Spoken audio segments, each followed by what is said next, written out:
বন্ধুগণ নমস্কার। প্রথমে আবেদন করবো আপনারা আমার চ্যানেলটি সাবস্ক্রাইব করবেন, ভিডিওটি লাইক ও শেয়ার করবেন।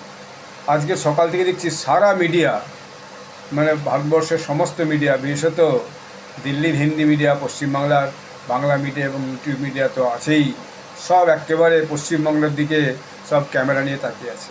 বিষয়টি কি? বিষয়টি হচ্ছে ফলতায় আজকে নির্বাচন।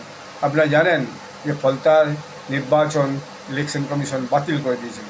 পশ্চিমবাংলার 294 সিটের মধ্যে একটি সিটেই সে নির্বাচন বাতিল হয়েছিল, সেটা হচ্ছে ফলতা। কারণ ফলতা শিরোনামে উঠে আসে খবরে এই কারণে যে সেখানে নাকি ব্যাপক কারচুপি হয়েছিল। বিজেপির যে চিহ্ন ছিল তার উপরে সেলোটেপ দিয়ে দেওয়া ছিল, সেসব আপনারা দেখেছেন, আমি নতুন করে বলবো না। কোথাও কোথাও বিজেপির যে বোতাম ছিল সেখানে নাকি দেওয়া হয়েছিল, আতর দেওয়া হয়েছিল, যাতে করে বুঝতে পারা যায় যে কার আঙুলে আতরের গন্ধ ছাড়ছিল। টেপার ফলে পরে তাদেরকে সেইভাবে যে ওই অঞ্চলের যিনি তৃণমূলের বিধায়কের প্রার্থী ছিলেন তিনি বা তার দলবল তাদের উপর মারধর পেটাপিটি করবে, এরকম একটা কিন্তু মিডিয়াতে শোনা গেছিল। যাই হোক, আজকে সেখানে নির্বাচন আমি দেখছিলাম, ব্যাপক উৎসাহের সঙ্গে সবাই সেখানে নির্বাচনে অংশগ্রহণ করছে। বেশ কিছু বাইটও আমি শুনেছি। আনন্দবাজারেও একজন বাইট দিচ্ছিলেন, আলম খান বলে। তিনি বলছেন যে গত 15 বছরে আমি এই প্রথমবার এখানে ভোট দিতে পারলাম। তো সেটা সত্যি খুব দুর্ভাগ্যের। একটা মানুষ, যিনি একজন নাগরিক, তিনি তার গণতান্ত্রিক অধিকার প্রয়োগ করতে পারছেন না, সেটা তিনি তার বক্তব্য বলেছেন যে আমি ভোট দিতে এলে আমাকে বলা হতো তোমাকে ভোট দিতে এলো না, তুমি ঘরে থাকো, এরকম কথা তিনি কিন্তু ওপেন আনন্দবাজার এবিপি আনন্দের যে মাইক এবং ক্যামেরা তার সামনে কিন্তু তিনি বলছেন। যাই হোক, এরপর সেখানে বাকি আর যেগুলো ভিডিও দেখলাম সেগুলো দেখা যাচ্ছে খুবই উৎসাহের সঙ্গে সবাই খুব হচ্ছে যে সেখানে ভোট দিচ্ছেন এবং সারা মিডিয়া সেখানে কিন্তু সেদিকে চেয়ে আছে। আরও যে সমস্ত খবরগুলো আসছে যে ফলতার বাসুদেবপুরে জুড়ে এলাকা জুড়ে উধাও তৃণমূলের ক্যাম্প অফিস, এটাও এখন এবিপি আনন্দ নিউজ করছে। আবার কোনো জায়গায় নিউজ হচ্ছে যে যে কোনো সময় তিনি পালিয়ে যাবেন, অর্থাৎ জাহাঙ্গীর খান তিনি সম্ভবত এই ভোট মেটার আগেই, ভোট পর্ব মেটার আগেই, ভোট মিটলেই গ্রেপ্তার হতে পারেন, এই জন্য লুকিয়ে পড়লেন কি জাহাঙ্গীর খান। এই নিয়েও বিভিন্ন মিডিয়াতে সমস্ত কথা কিন্তু চলছে। যাই হোক, এর মধ্যে দেখা গেল কি গতকাল মুখ্যমন্ত্রী শুভেন্দু অধিকারী উত্তরবঙ্গ গেছিলেন। উত্তরবঙ্গে উত্তরকন্যাতে গিয়ে তিনি মিটিং করেছেন এবং সেখানে তিনি সমস্ত নেতামন্ত্রীদের বলেছেন যে প্রতি মাসে নাকি একবার করে সমস্ত মন্ত্রিসভার লোকজন নিয়ে উত্তরকন্যায় মিটিং হবে, সেখানে তিনি উপস্থিত থাকবেন। এর বাইরে ওখানকার বিধায়ক সাংসদ তাদেরকেও বলেছেন নিয়ম করে মানুষের সঙ্গে কথা বলতে, নিয়ম করে মানুষের অভিযোগ শুনতে এবং তাদের যে কষ্ট অভিযোগ, সেই কষ্ট অভিযোগ সরকারি পক্ষ থেকে তাদের সেগুলো নিরসন করার ব্যবস্থা করার জন্য তিনি একদম বলা যায় পরামর্শ দিয়েছেন এবং নির্দেশও দিয়েছেন। এর বাইরে দেখা গেল যে তারপর কলকাতায় ফিরেই তিনি হচ্ছে যে বিএসএফের যে হেড আছে এই অঞ্চলের, বোধহয় সম্ভবত ডাইরেক্টর জেনারেল হবেন, তার হাতে ওই 75 বিঘানা কত জমির কাগজপত্র তুলে দিচ্ছেন, অর্থাৎ তিনি পাশে আছেন।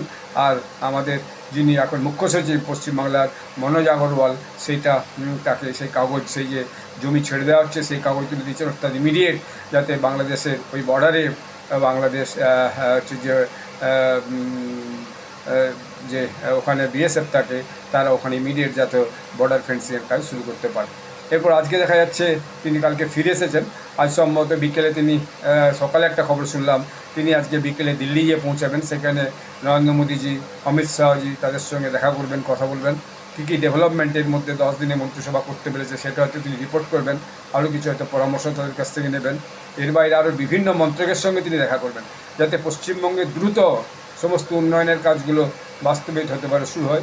সেটাকে নিয়ে তিনি সমস্ত বিভিন্ন মন্ত্রীদের সঙ্গে বা মন্ত্রণালয়ের সঙ্গে দেখা করে তাদের সঙ্গে আলোচনা করবেন এবং পরামর্শ নেবেন। সকালে একটা বিশ্বস্ত সূত্রে এরকম একটা খবর আমি পেলাম, তবে সন্ধ্যা পর্যন্ত সেটা পরিষ্কার জানা যাবে।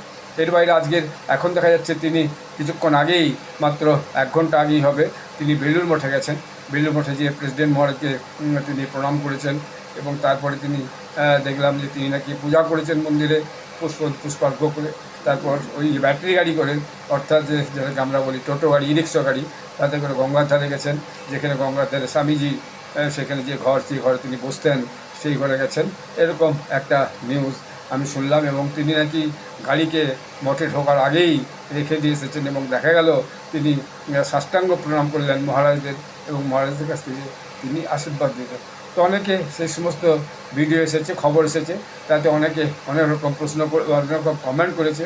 সেও দু একটা কমেন্টে করি যে একজন কমেন্ট করেছেন, মহারাজদের এই আশীর্বাদ বাংলার সুন্দরভাবে উন্নয়ন সুন্দরভাবে করে যাব মাননীয় মুখ্যমন্ত্রী শুভেন্দুদা।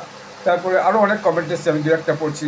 কেউ লিখেছেন জয় ঠাকুর, জয় মা, জয় স্বামীজি মহারাজ। কেউ লিখেছেন ভগবানের কাছে প্রার্থনা করি যেন শুভেন্দু ভাই একই রকমভাবে কাজ করে যেতে পারে। তো সবাই খুবই আশাবাদী আগামী দিনে পশ্চিমবাংলা একটা উন্নত শিখরে পৌঁছাবে এবং একটা সত্যিকার সোনার বাংলা রূপ দেবে। পশ্চিমবাংলার মানুষের যে কষ্ট দুর্দশা আছে, যে কর্মের দরকার, পশ্চিমবাংলার যুবকরা যেভাবে বাইরে কাজে চলে যাচ্ছে, সেগুলোর অবস্থায় সরকার কিছু ব্যবস্থা করবে। অন্যথায় জনগণ কিন্তু হচ্ছে যে সব ব্যাপারে খুব সজাগ থাকবে।